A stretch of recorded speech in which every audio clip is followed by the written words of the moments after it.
श्री गुरुवे नमः। नमः विष्णुपादाय कृष्णपृष्ठाय भूतले श्रीमते भक्तिवेदांत स्वामिने इति नामिने।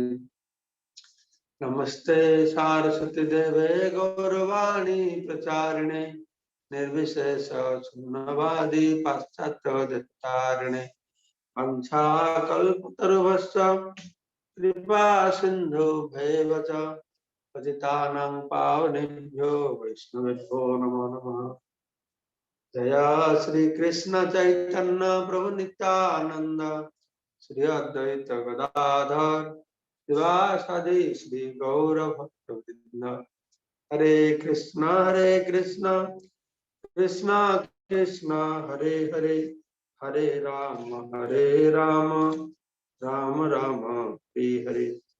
मुखं करोति वाचालं पंगुलं हैतगिरिं यत्कृपातमहं वन्दे परमानंद माधवम श्रीगुरुजनकरणं श्री चैतन्येश्वरम। नमः ओम विष्णुपादाय कृष्णपृष्ठाय भूतले श्रीमते जयपताकाशमंडित नाम्ने। गीता महात्म्य। गीताध्ययन शीलस्य प्राणायाम परस्य च नैव सन्ति हि पापानि पूर्वजन्म कृतानि च मलनिर्मोचनं पुंसां जलस्नानं दिने दिने सकृत्कृतां स्नानं संसारमलनाशनम्। गीतासु गीता कर्तव्या किमनै शास्त्रविस्तरै या स्वयं पद्मनाभस्य मुखपद्माद्विनिश्रिता भारतामृत सर्वस्वं विष्णुवक्त्राद्विनिश्रितं गीता गंगोदकं पीत्वा पुनर्जन्म न विद्यते। सर्वोपनिषदो गावो दुग्धा गोपालनंदन पार्थवश्च सुतिर्भोक्ता दुग्धं गीतामृतं महत्। एकं शास्त्रं देवकीपुत्र गीतम् एको देवो देवकीपुत्र एव एकमन्त्रस्तस्य नमानि जानि कर्म त्यक्तं तस्य देवस्य सेवा। हरे कृष्ण कृष्ण कृष्ण हरे हरे, हरे राम राम राम हरे हरे। ओम नमो भगवते वासुदेवाय, ओम नमः भगवते वासुदेवाय, ओम नमः भगवते वासुदेवाय। तो अर्जुन भगवान श्री कृष्ण जे मन के नियंत्रण करे ध्यान कथा बोलले, विशेष करे साम्य भाव कथा बोलले, सब समान भाव देखते हबे। तो से प्रसंग अर्जुन बोललें এটা সম্ভব না, কিন্তু मन अत्यंत चंचल, खूब बलवान, विक्षिप्त एवं दुर्दमनीय। तो এটাকে নিয়ন্ত্রণ করা কঠিন হবে। আর এটা বলেছেন করলে চেষ্টা করলে করা যায়। এই আস্তে হরিবল নিমাই আস্তে তো করলে এটা চেষ্টা করলে করা যাবে, কিন্তু বেশি দিন রাখা যাবে না। কিন্তু মন চঞ্চল। খুব সুন্দর প্রশ্ন করলেন। তো ভগবানও সেটাকে স্বীকৃতি করলেন। হ্যাঁ, असंशय महाबाहो मन दुर्निग्रहं चलम अभ्यासन तो कौन्तेय वैराग्येन च गृह्यते। भगवान তাতে সম্মতি করলেন। असंशय কোনো সন্দেহ নাই, এ মহাবাহু কোনো সন্দেহ নাই।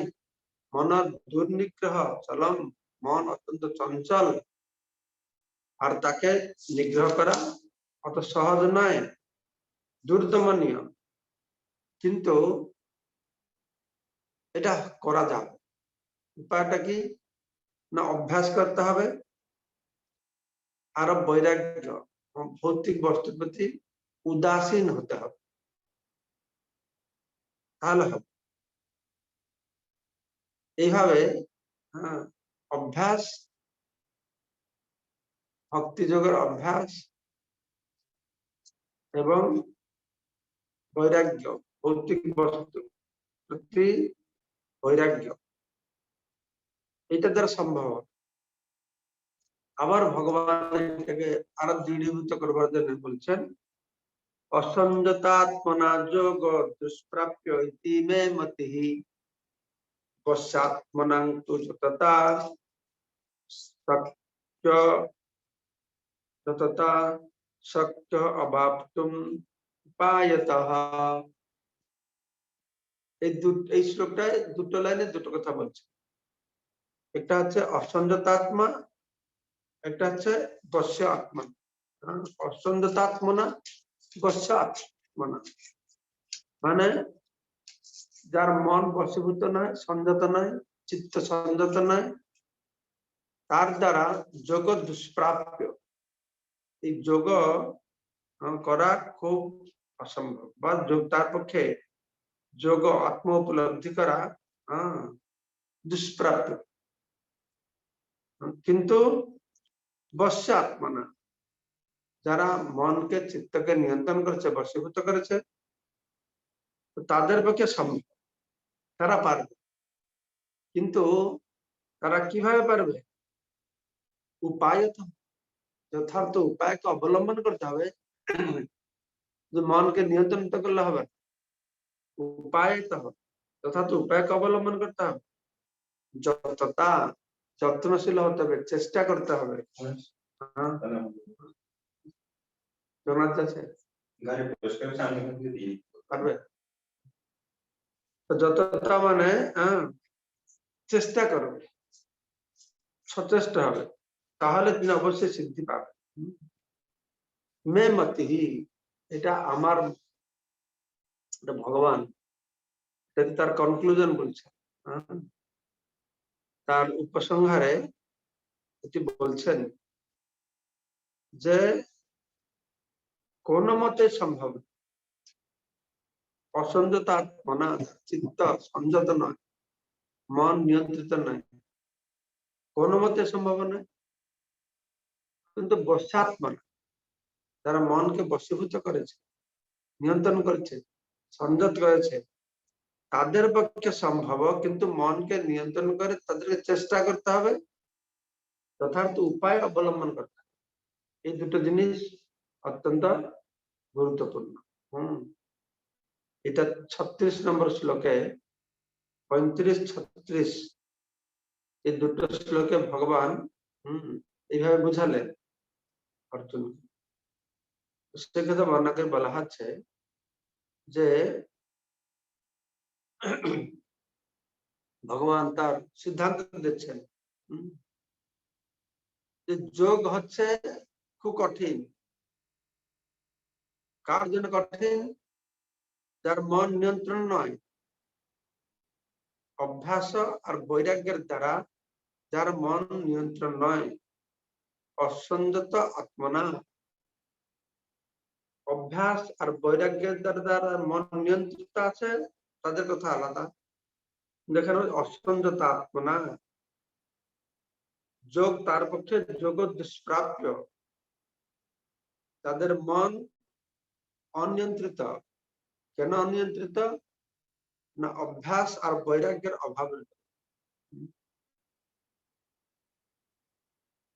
এই যে যোগ সংসিদ্ধি, যোগের সিদ্ধি লাভ করবে, এই সিদ্ধি লাভ করবে অনেক সময় লাগে।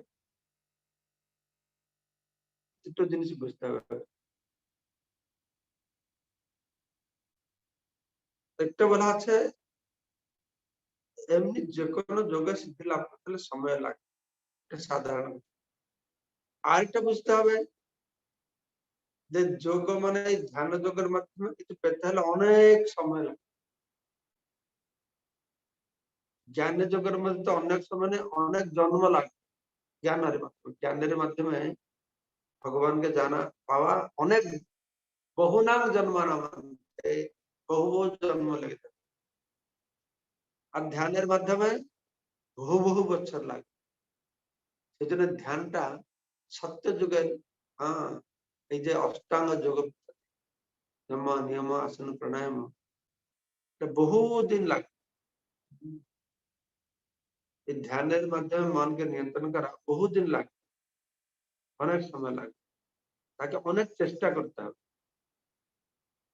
এখানে বুঝাতে হচ্ছে যে জ্ঞান অনেক জন্ম লাগবে, ধ্যান অনেক বছর লাগবে, কিন্তু ভক্তিতে যখন निष्काम कर्म कर फल भगवान संगे मन के भगवान के যুক্ত করবে তৎক্ষণাৎ তার মন স্থির হয়ে যাবে।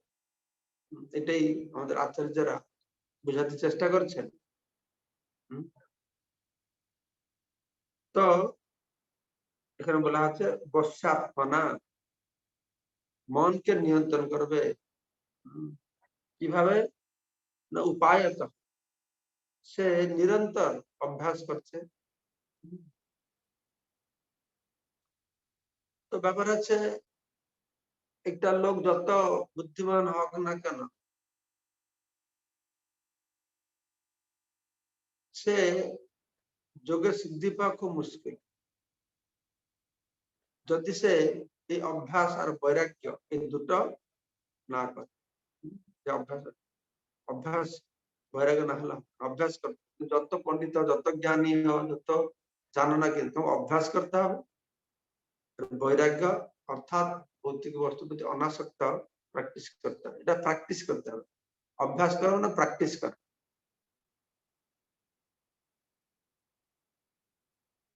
যখন বশ্যাত্মনা মনকে নিয়ন্ত্রণ করা যাবে তখন কি হবে, যথার্থ উপায় অবলম্বন করে চেষ্টার মাধ্যমে মনকে নিয়ন্ত্রণ করতে হবে, তখন এই যোগ সম্ভব।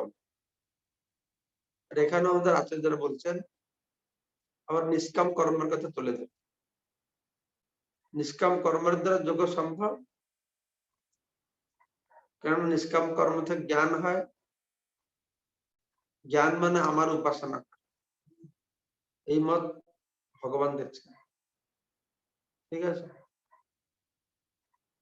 তো এর সিদ্ধান্ত এটাই হলো যে এই পূর্ব শ্লোকে যে অভ্যাস আর বৈরাগ্যের কথা বলা আছে তার ব্যতিরেকে মনকে নিয়ন্ত্রণ করা সম্ভব নয়। নিষ্কাম কর্মের মাধ্যমে আমাদের মনকে নিয়ন্ত্রণ করতে হবে। তো এই দুটি শ্লোকের মাধ্যমে ভগবান অর্জুনকে যে উপদেশ দিলেন। অর্জুনের আর একটি প্রশ্ন, অর্জুন বাচ অযতি শ্রদ্ধয়োপেত যোগ চলিত মানস অপ্রাপ্য যোগ সংসিদ্ধি কাঙ্গতি কৃষ্ণ গচ্ছতি। হে কৃষ্ণ, তার কি গতি হয়? কার কি গতি হয় না অযতি, অর্থাৎ যোগ অভ্যাস করতে করতে যদি কেউ চলিত যোগ চলিত যোগভ্রষ্ট হয়ে গেল, শ্রদ্ধা খুব শ্রদ্ধা সহকারে সে আরম্ভ করেছিল কিন্তু দুর্বার ইন্দ্রিয়ের প্রভাবে সে মাঝপথে আটকে গেল, যোগে পূর্ণ সিদ্ধি প্রাপ্ত হয় না, কিন্তু শুরুই করেছে পড়ে গেল, পতন হয়ে গেল। অপ্রাপ্য যোগ সংসিদ্ধি, যোগে পূর্ণ সিদ্ধি পায় না, তাহলে তার কি গতি হবে?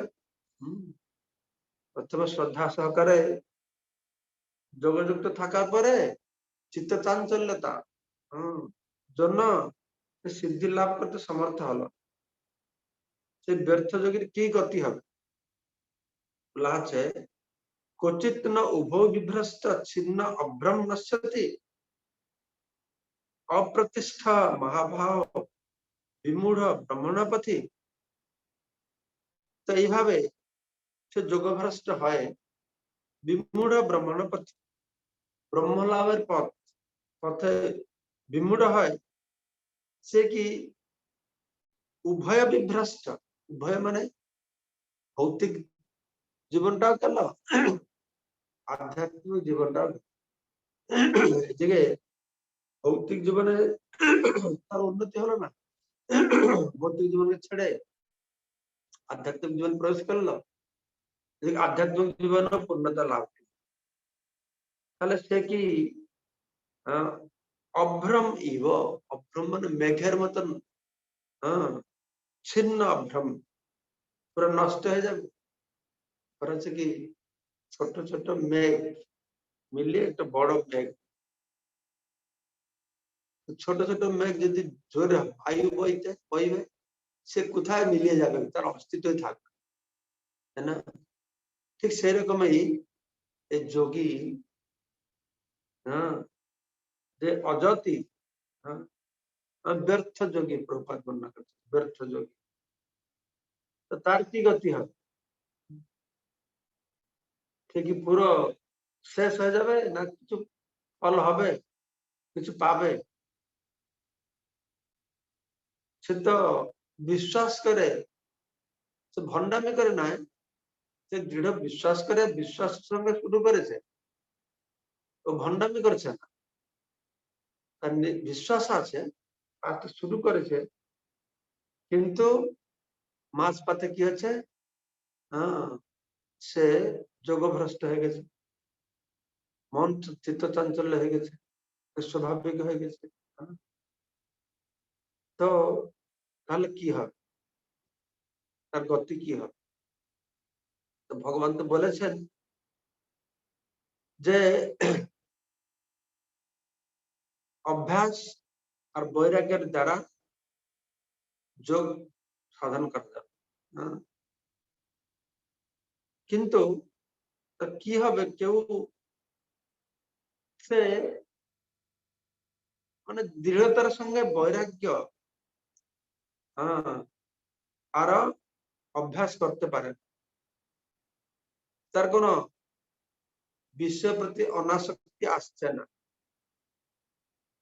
সে অত প্রচেষ্টা করছে না, হ্যাঁ, অল্প প্রচেষ্টা করছে। অযতির আরেকটা অর্থ হচ্ছে অল্প প্রচেষ্টা করছে, একটা তো অযতি হচ্ছে, হ্যাঁ, ভ্রষ্ট যোগী, আর একটা সে অল্প চেষ্টা করছে, বেশি চেষ্টা করতে পারে,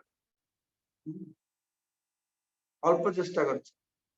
যোগ যোগ অভ্যাস স্টার্ট করেছে শ্রদ্ধার সহ, যোগের যে শাস্ত্রের প্রতি তার শ্রদ্ধা আছে, সে একটা ভণ্ডামি করছে না, কিন্তু যোগ করতে করতে বিশ্বের ভোগের প্রতি আসক্ত হয়, বিশ্ব ভোগের প্রতি আসক্ত হওয়ার ফলে তার সে বৈরাগ্য, তার অভ্যাস করতে পারে, সে সংসিদ্ধি, যোগ সংসিদ্ধি প্রাপ্ত হলো না, কিন্তু কিছুটা করেছে, হ্যাঁ, কিছুটা করেছে,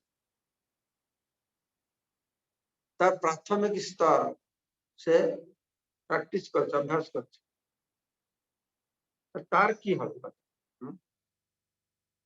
সেই লোকের কি গতি হবে? তো এখানে বর্ণনা করা হচ্ছে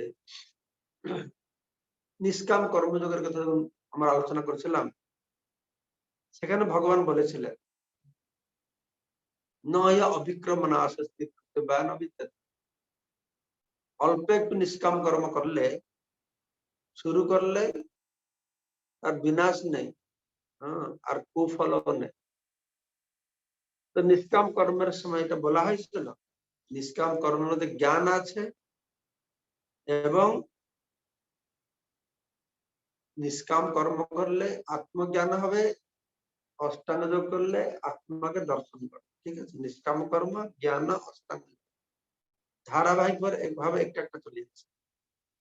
নিষ্কাম কর্ম ভিতরে জ্ঞান রয়েছে, নিষ্কাম কর্ম থেকে জ্ঞানে লাভ হয়, আর সেটা অষ্টাঙ্গ যোগে পরিসমাপ্তি হয়।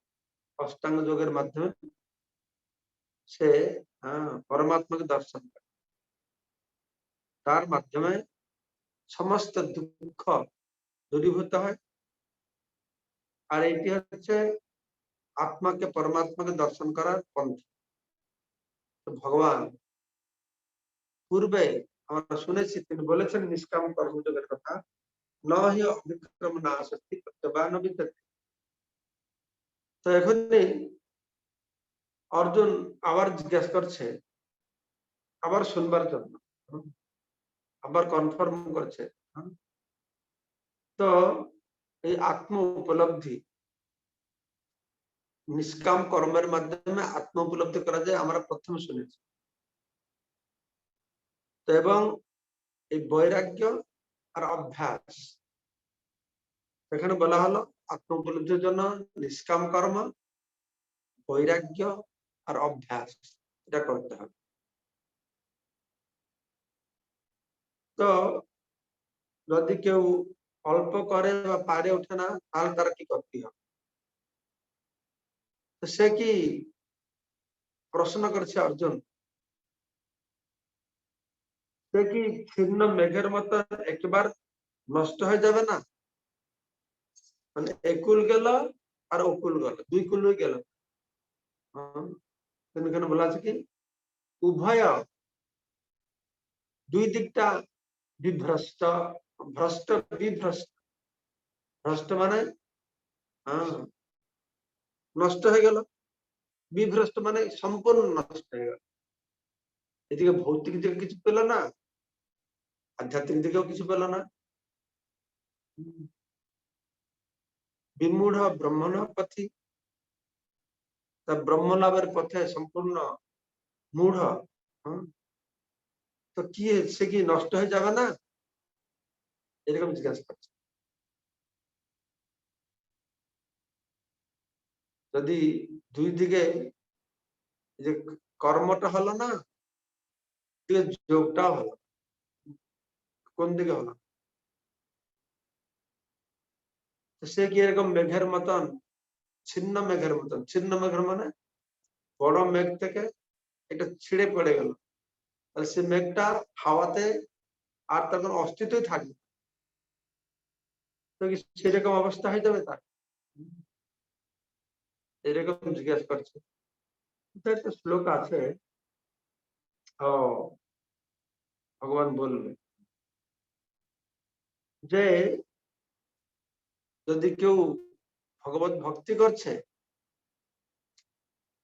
তাহলে সে ভক্তির কোনোদিন বিনাশ হবে, ভালো কর্মের কোনোদিন খারাপ গতি হবে। অর্জুনের এই যে প্রশ্ন, অর্জুন বলছেন এতন্ময় সংশয়ম কৃষ্ণ ছেতুম অহর্ষি অশেষতঃ তৎ অন্য সংশয় শাস্য চেতন কি উপপদ্যতে। এতৎময় সংশয়ম কৃষ্ণ ছেতুম অহর্ষি। হে কৃষ্ণ, আমার এই যে সন্দেহ, এটাকে আপনি পূর্ণ মাত্রায় ছেদন করুন, অর্থাৎ সমাপ্তি করুন, এই সংশয় থেকে আমাকে মুক্ত করুন। এতৎ,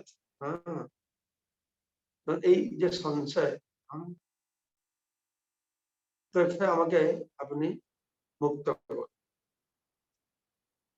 তা আমার এই সন্দেহ, তৎ অন্য সংশয়ের চেতা, তোমার ছাড়া, তোমার ব্যতিরেক এই সংশয় থেকে আমাকে মুক্ত করবে, আমি আর দেখতে পাচ্ছি না, আমি আর দেখতে পাচ্ছি না।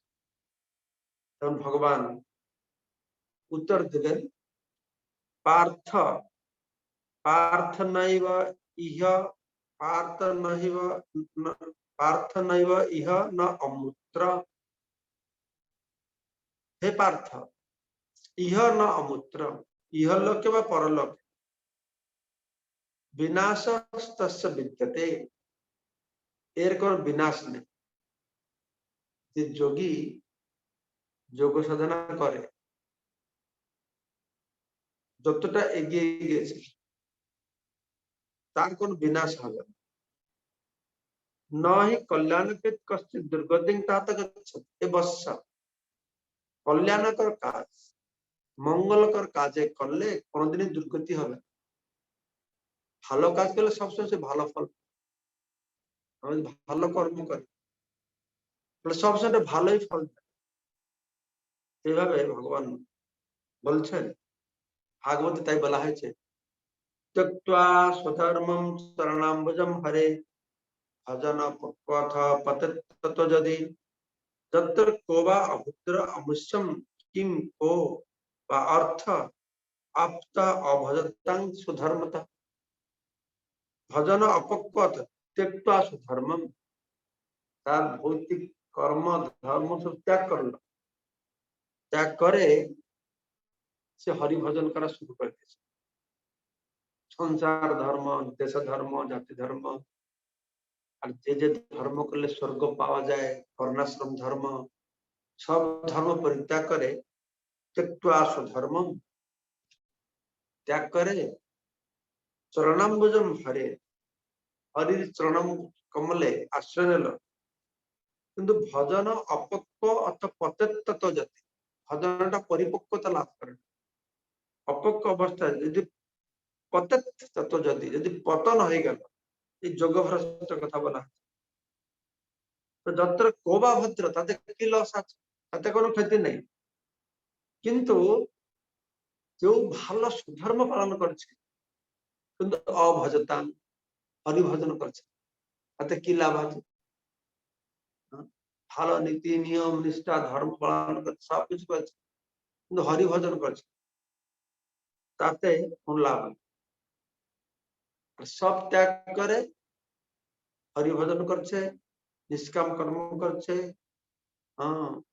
বা যা কিছু ভালো আধ্যাত্মিক জিনিস করছে করতে করতে ইন্দ্রিয়ের তাড়নায় যথার্থ ইন্দ্রিয় নিয়ন্ত্রণ করতে না করার ফলে কোনো কারণবশত পূর্ব সংস্কারবশত যদি পথচ্যুত হয়ে গেল তাতে কোনো লস হবে না ভগবান বলছে বিনাশস্তস্য বিদ্যতে পার্থ ন এব ইহ পার্থ নৈব নৈব ইহ এই জড় জগতে নৈব এই জড় জগতে নয় ইহলোকে নয় নৈব ইহ না অমূত্র পরলোকেও নয় বিনাশস্তস্য বিদ্যতে বিনাশ সেই জন্য আমাদেরকে নিশ্চিন্ত হয়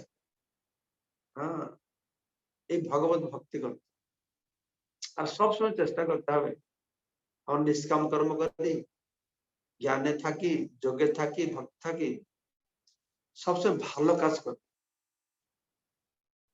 অপরের নষ্ট হবে এটা কোনো কাজ করবে অপরের ক্ষতি হবে এই সময় কোনো কাজ করবে প্রতিটা ক্ষেত্রে ভৌতিক জগৎ জীবনে আধ্যাত্মিক জীবনেও আমরা সবসময় দেখবো অপরকে সাহায্য করি যতটা আমরা অপরকে সাহায্য করি ততটা ভগবান আমাকে সাহায্য করে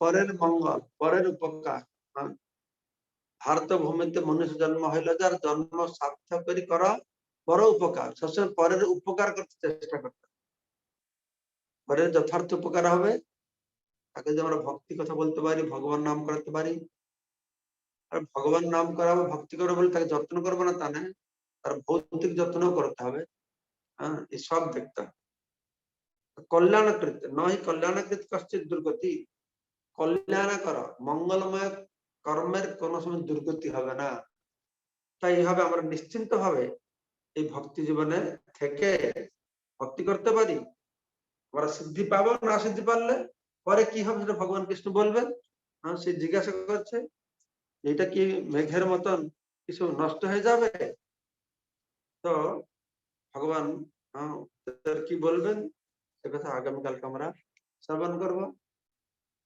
এখন যদি একটা দুটো প্রশ্ন থাকে আমরা আলোচনা করতে পারি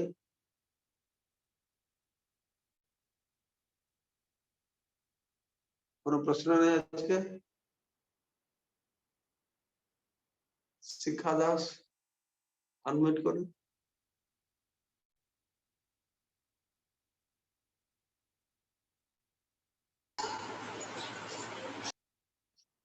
শিক্ষা আনমিউট করো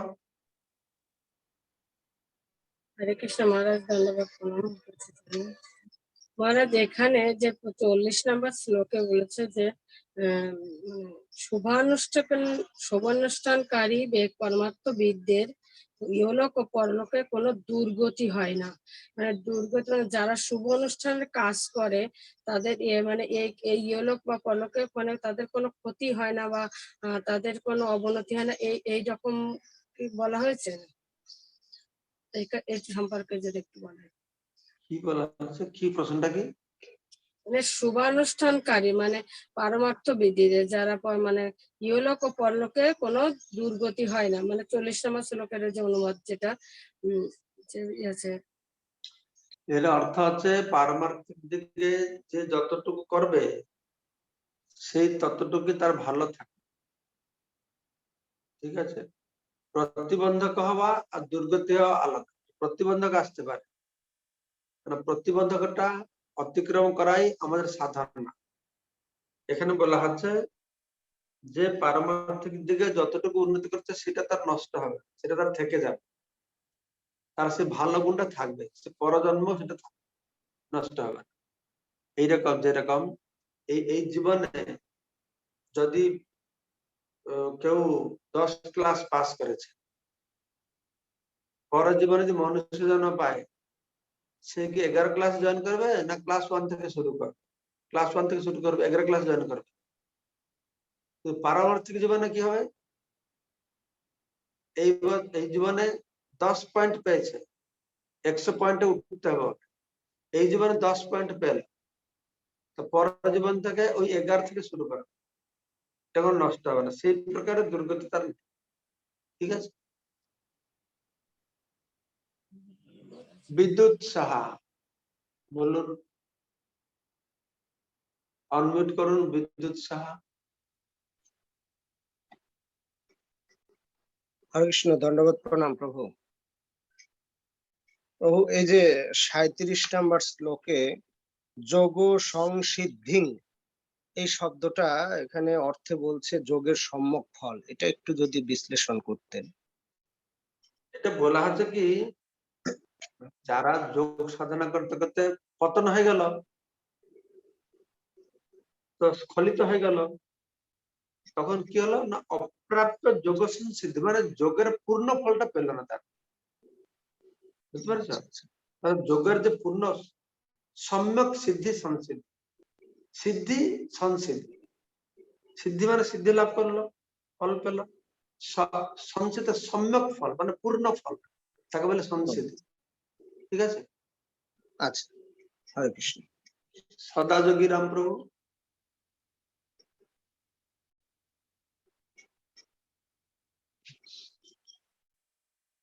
সদাযোগী প্রভু না কে? অনমিউট করুন সদাযোগী রাম। না, কোথায় গেল? স্নিগ্ধা ঘোষ, স্নিগ্ধা ঘোষ অনমিউট করো।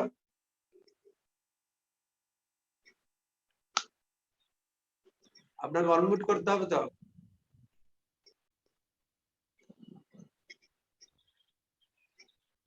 সাগর কি হলো, অনমিউট করতে পারছে না কেন ওরা? হরে কৃষ্ণ, ধন্যবাদ মহারাজ, আপনার হ্যাঁ, শ্রীচরণ বলো। কমল। মহারাজ, এখানে 35 নম্বর শ্লোকে ভগবান বললেন যে ক্রমশ অভ্যাস এবং বৈরাগ্যের দ্বারা মনকে নিয়ন্ত্রণ করতে হবে। এখানে প্রশ্ন হলো মহারাজ, যে অভ্যাসটা কি এখানে ভক্তি যোগের যে অনুশীলন, যে অভ্যাস, সেটা বুঝাচ্ছে? আর বৈরাগ্যর ক্ষেত্রে বৈরাগ্যটা একটু মানে প্র্যাকটিক্যালি ভাবে একটু বললে ভালো হয় মহারাজ। তো সেদিন ক্লাসে ছিল, যেদিন 50 নম্বর শ্লোক ব্যাখ্যা করা হলো? না মহারাজ, আমি ছিলাম না। তো সে পূর্বের সেই দিনের ক্লাসটা ইউটিউবে আছে, সেটা শুনবে, তাহলে জিনিসটা আরো সুস্পষ্ট হবে। যেটা ছিল 35 নম্বর শ্লোক, বৈরাগ্য মানে আমরা সেদিন আলোচনা করেছিলাম, বিশ্বের প্রতি বৈরাগ্য হবে, আর সে বৈরাগ্য আসবে ভগবানের সেবা সুখ লাভ করলে। ভগবানের সেবা সুখ লাভ করে যে বৈরাগ্য,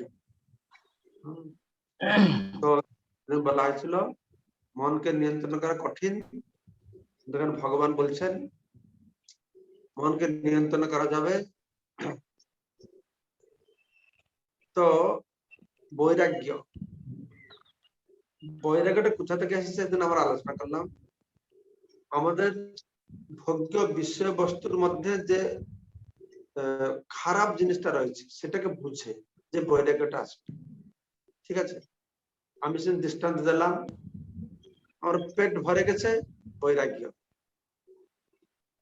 তো আমার হয়তো জ্বর হয়েছে, আমি খেতে পারছি না, ভালো মন্দ খেতে পারবো না, ইচ্ছাই হয়, সেটা বৈরাগ্য। এরকম আমাদের বৈরাগ্য বিভিন্ন রকমের আছে, বরকট্ট বৈরাগ্য রয়েছে, শ্মশান বৈরাগ্য রয়েছে, ফলগু বৈরাগ্য রয়েছে। এখানে যে বৈরাগ্য বলা হচ্ছে, যে বিষয় ভোগের মধ্যে যে কুফল সেটাকে বুঝে, যে তার প্রতি নিষ্প্রিয় হওয়া।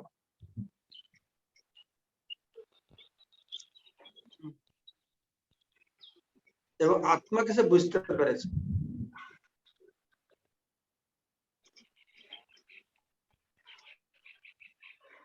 সে আত্মাতে মন লেগেছে, আত্মার আনন্দটা পেয়েছে, সেখান থেকে যে বৈরাগ্য আসে।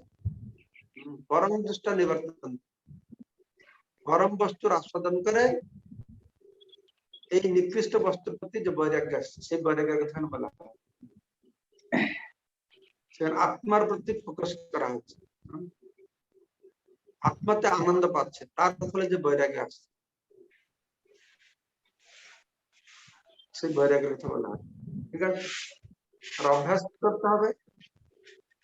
ভক্ত যারা ভক্তি অভ্যাস করবে, যারা জ্ঞানী জ্ঞান অভ্যাস করবে, তারা যোগী যোগ অভ্যাস করবে, যে যেটা সেটা অভ্যাস করবে। ওকে, নেক্সট স্নিগ্ধা ঘোষ। স্নিগ্ধা ঘোষ আনমিউট করুন। হরে কৃষ্ণ মহারাজ, দণ্ডবত প্রণাম। মহারাজ, ষষ্ঠ অধ্যায় 37 নম্বর শ্লোক অর্জুন অবস্থাতে লাস্টের দিকে যে ভগবদ গীতার দ্বিতীয় অধ্যায়ে ভগবান আশ্বাস দিয়ে বলেছেন যে পারমার্থ সাধনের পথে অস্বল্প প্রচেষ্টা জড়বন্ধন থেকে মুক্ত করে এবং মহৎ ভয় থেকে পরিত্রাণ করে।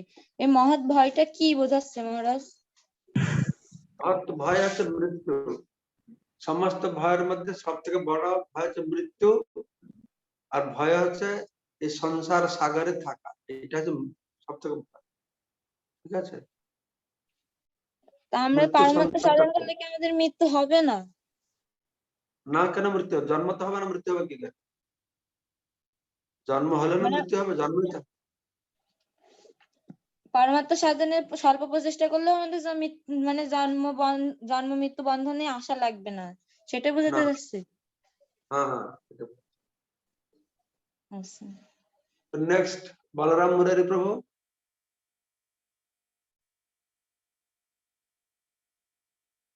বলরাম মুরারি প্রভু আনমিউট করুন। হরে কৃষ্ণ মহারাজ, দণ্ডবত প্রণাম। মহারাজ, আজকে যে আলোচনা হলো মহারাজ, কি বলছে কি জ্ঞানের দ্বারা কদাচিৎ কেউ সিদ্ধি লাভ করতে পারে, কিন্তু ভক্তি জীবন যে শুরু করেছে তার কখনো যোগ মানে সে কখনো ভ্রষ্ট হয় না। তো মহারাজ, যে ভক্তি জীবন শুরু করে সে কি এই জন্মে বা কোনো জন্মে সে সিদ্ধি প্রাপ্ত হবেই? এটা মহারাজ, এটা কি এটা মহারাজ? ভক্তি জীবন শুরু করলেন, বললাম অলরেডি, এই জীবনে যতটুকু ভক্তি করবে, যদি আর তারপরে এগোতে না পারলো, সে পর জীবনে সেখান থেকে তার ভক্তি শুরু হবে। সেটা ভগবান কৃষ্ণ বলবেন এরপরে, যদি না পারলো কি করতে হবে। কিন্তু প্রভুপাদ বলছেন কিন্তু আমাদের চেষ্টা করতে হবে এই জীবনে যেন আমরা ভক্তিকে পূর্ণ করতে পারি, পরের জীবনে যেন অপেক্ষা না করাই ভালো। কিন্তু যারা পারে না তাদের জন্য এই আশ্বাসন দেওয়া হয়েছে। তো মহারাজ, মানে তার মানে কি এটা কি মহারাজ, তার মানে কি এটা কি কেউ করে তার কখনো নষ্ট হয় না, সে কোনো না কোনো জন্মে সিদ্ধিপ্রাপ্ত হবে, যে ইচ্ছাকৃত অনিচ্ছাকৃত ভক্তি জীবন থেকে নষ্ট হয়ে যায়? কোনো না কোনো জন্মে সিদ্ধি প্রাপ্ত হবে, মানে কি যেখানে ছেড়েছে শেষ করেছে সেখান থেকে আবার শুরু করে। ওকে, মঙ্গলময় প্রভু। হরে কৃষ্ণ মহারাজ, দণ্ডবত প্রণাম। একটু আগে শ্মশান বৈরাগ্য, ফল্গ বৈরাগ্য, মর্কট বৈরাগ্যের কথা বললেন। শ্মশান বৈরাগ্য কোনটা হচ্ছে? শ্মশান বৈরাগ্য মানে যদি কেউ মারা গেল গ্রামে, সব লোকেরা আসে দেখে, হায় এই জীবনটা কত ক্ষণভঙ্গ, এখানে এই আছে এই নাই, লোকরা ছিল চলে গেল, খুব সবার মধ্যে খুব বৈরাগ্য মনে করে জাগে। আর সে মরাটাকে পড়ে দিয়ে এসে আবার যে কাজে সেই কাজে লেগে গেল, এটা হলো শ্মশান বৈরাগ্য। আর ফল্গ বৈরাগ্য?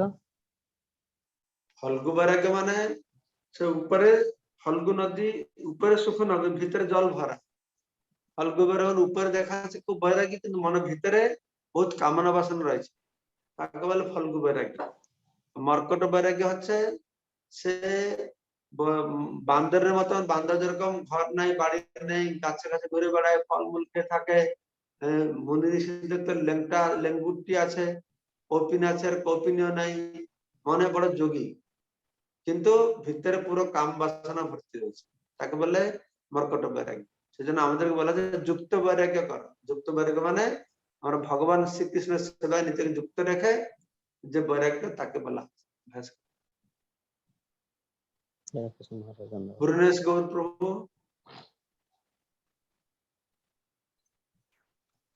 হরে কৃষ্ণ মহারাজ, ধন্যবাদ, প্রণাম।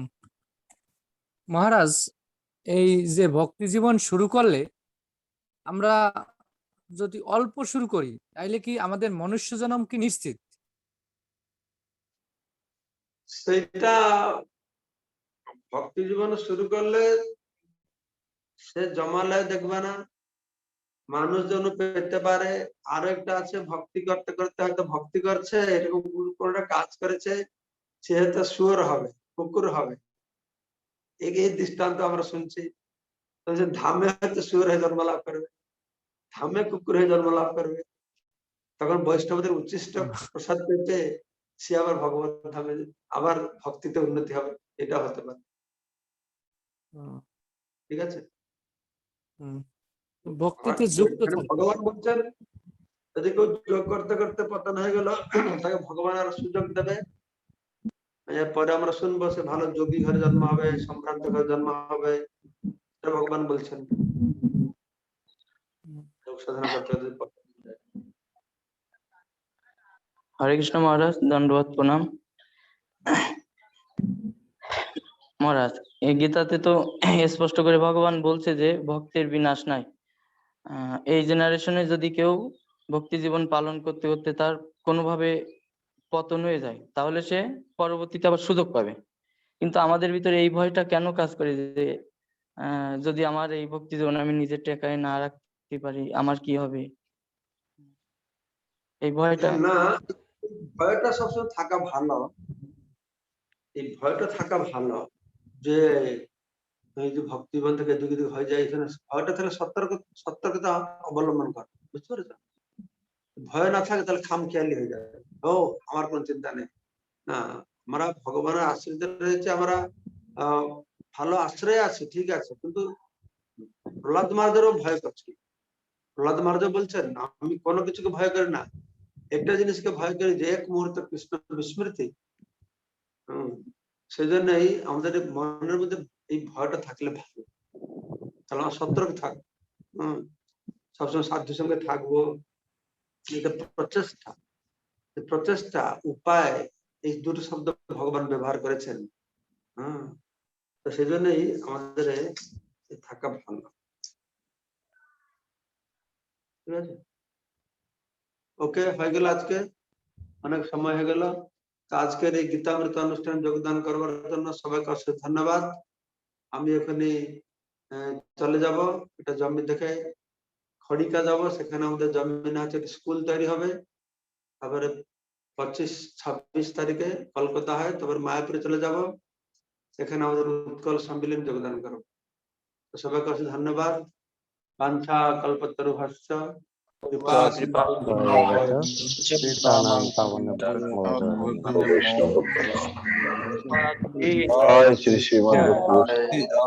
ভক্তি পুরুষোত্তম স্বামী মহারাজ কি জয়।